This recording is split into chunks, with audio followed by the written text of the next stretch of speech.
देखो, एक बात हम स्पष्ट बोलते हैं, बागेश्वर धाम के जितने पागल हैं, देखो हमारी अपनी कथा मौज की कथा है, मौज। हमें जो हनुमान जी प्रेरणा देते हैं हम सुना देते हैं। कोई हमारी तैयारी नहीं होती है कि हम कुछ पढ़ते हो, समय उतना नहीं है, जो जितना थोड़ा बहुत मिल जाता, आत्ममंथन का समय तो थोड़ा बहुत करके वो चले आते हैं। बस यूं मान करके चलिए, जो हनुमान जी कहलवा देते सो हम कह देते।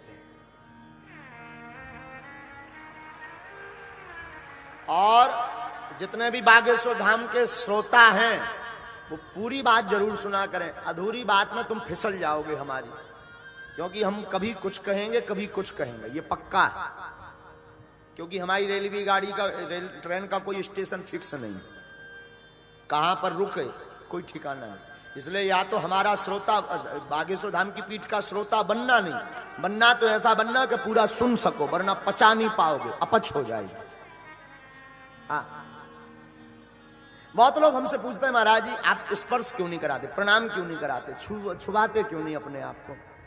उसके पीछे कोई कारण नहीं है, उसके पीछे दो कारण है। एक तो हमारी गुरुजी की साधना है, उसमें हम मुगदर लिए रहते हैं, तो मुगदर के कारण छुआछूत से हम बचते हैं।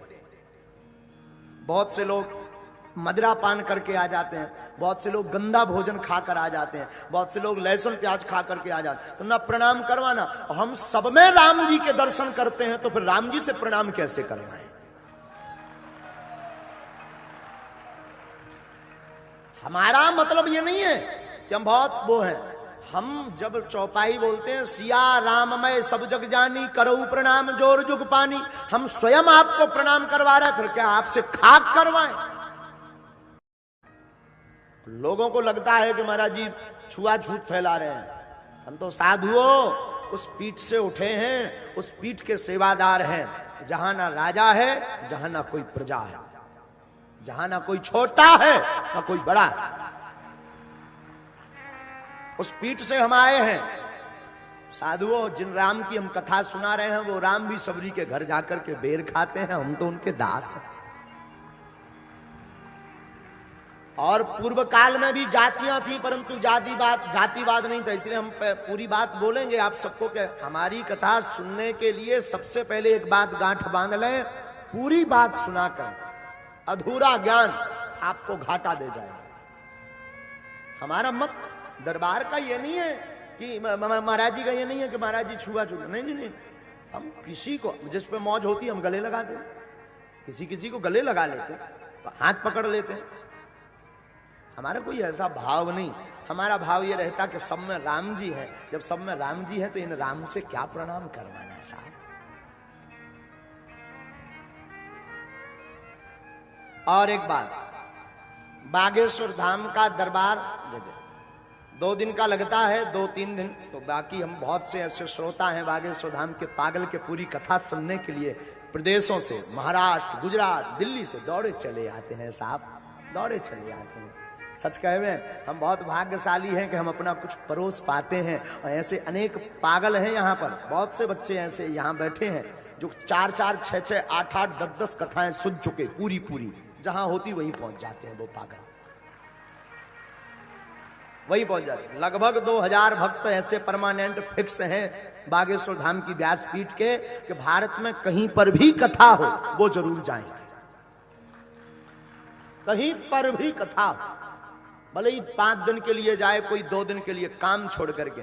हमें कभी लगने लगता ये हमसे बड़े वाले पागल हैं, और होना भी चाहिए। हम तो बागेश्वर धाम के प्रत्येक पागलों से कहेंगे, पागलों जब भी तुम्हें समय मिला करे, जब भी तुम्हारा मन मिला करे, आ जाया करो मेरे द्वार, ये दर खुला है, खुला ही रहेगा। जब भी तुम्हें लगे, मिल ना पाए कोई दिक्कत नहीं, आकर के तुम बैठ भर जाया करो। हम मिले ना मिले, दिल तो तुम्हारा राम से मिल ही लेगा, हनुमान जी से तुम मिल ही लोगे। और राम जी से, हनुमान जी से तुम मिल पाओ या ना मिल पाओ, दरबारों में, कथाओं में आना शुरू कर दो, सन्यासी बाबा से मिलने से कोई नहीं रोक सकता। हाँ, आज तक हम बहुत मौन रहे, पर एक बात हम फिर कहेंगे बागेश्वर धाम के पागलों से, कोई कुछ भी न्यूज चलाए, मन को आहत मत करना। हाथी चले बाजार, कुत्ते भौंके हजार। हाँ, और तुमको कोई अगर कुछ बोले कि बागेश्वर धाम वाले तो पागल हैं, कुछ भी बोलते, कुछ भी कहते, धीरे से कह दिया करो, my dear same to you. झंझट खत्म, मुक्त हो तुम। हाँ, मुक्त हो तुम। लेकिन हम ये आज व्यासपीठ से घोषणा करके कह रहे हैं, सनातनी हिंदुओं के लिए गर्व की पीठ है बागेश्वर धाम पीठ, गौरव की पीठ है बागेश्वर धाम पीठ। वहां पर धीरेन्द्र कृष्ण की कोई महिमा नहीं, बागेश्वर धाम पर तो दादा गुरु सन्यासी बाबा और बागेश्वर बालाजी की महिमा। और अगर कोई कह रहा दरबार के बारे में, हमारे बारे में, कुछ भी बोले, बोलने दो, पागलों को कोई फर्क। मीराबाई जब दीवानी बनी थी तो क्या नहीं कहा था, जहर दिया था, पागल कहा था, चरित्र न जाने कौन कौन से लांछन लगाए थे मीरा के ऊपर, क्या क्या नहीं बोला मीरा को। पर क्या मीरा ने गोविंद के सामने नाचना बंद किया? अगर वो नाचना बंद कर देती लोगों के कहने पर, तो क्या तुम मीरा की कथा सुनते? मीरा को तब माना जब उसने संसार की बेड़ियों को तोड़ दिया और कृष्ण से मिलने पहुंच गई। और तुम भी, अब हम प्रत्येक बागेश्वर धाम के साधकों से कहेंगे, प्रतिदिन तिलक लगाना शुरू कर दो और बागेश्वर धाम की माला डालना शुरू कर दो। और कोई तुमसे पूछे तो कह देना, लगा के आग दौलत में हमने ये शौक पाले हैं, लगा के आग दौलत में हमने ये शौक पाले हैं। कोई पूछे तो कह देना हम बागेश्वर वाले हैं।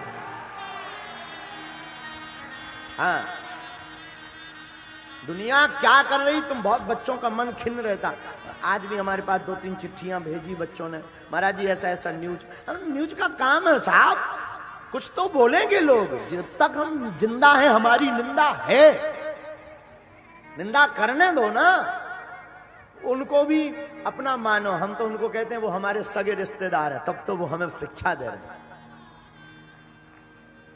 कोई अगर बोले तो तुम अपना मन खिन्न मत किया करो, कोई दिक्कत नहीं, कोई कुछ बोले मुस्कुराया करो। लेकिन जिसने हमें जाना नहीं वो बोलेगा, जो पहचान जाता वो बोलता नहीं, वो तो सिर्फ मुस्कुराता। क्योंकि हम साधारण हैं, कोई महापुरुष नहीं, भगवान तो हम है ही नहीं, साधारण एक दास है।